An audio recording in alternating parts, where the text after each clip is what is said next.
Assalamualaikum warahmatullahi wabarakatuh. Saya Aziza Hashim Lahilote dari kelas HES 4B. Di sini saya akan mempresentasikan materi mengenai hukum pajak formil.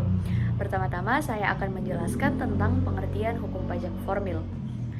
Hukum pajak formil adalah hukum yang memuat terkait prosedur untuk mewujudkan hukum pajak material menjadi suatu kenyataan atau realisasi.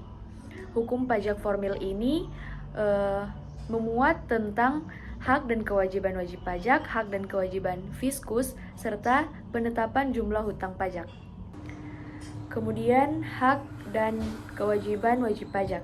Hak-hak wajib pajak diantaranya yaitu hak untuk mendapatkan pembinaan dan pengarahan dari otoritas perpajakan, hak untuk membetulkan surat pemberitahuan atau SPT, baik SPT tahunan maupun SPT masa, hak untuk memperpanjang waktu penyampaian SPT, hak untuk menunda atau mengangsur pembayaran pajak, hak untuk memperoleh kembali kelebihan pembayaran pajak, dan hak untuk mengajukan keberatan dan banding.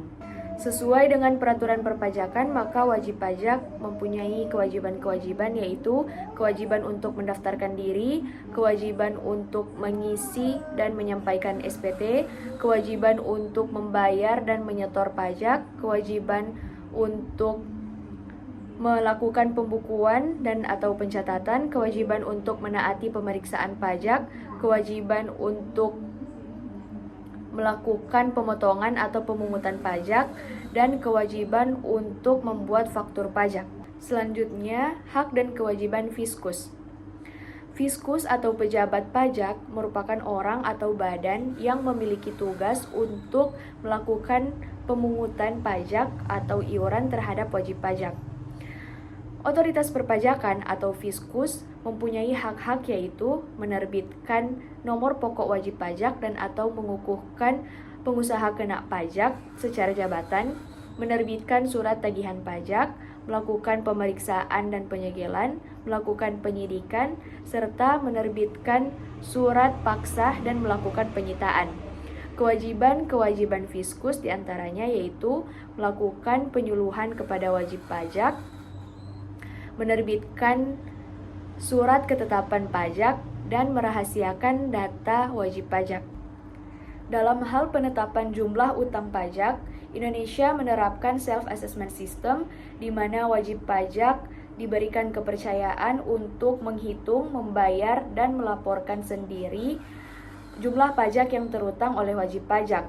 Setelah wajib pajak menghitung sendiri jumlah pajak yang terutang, wajib pajak menyampaikan SPT tahunan atau SPT masa kepada Direktorat Jenderal Pajak.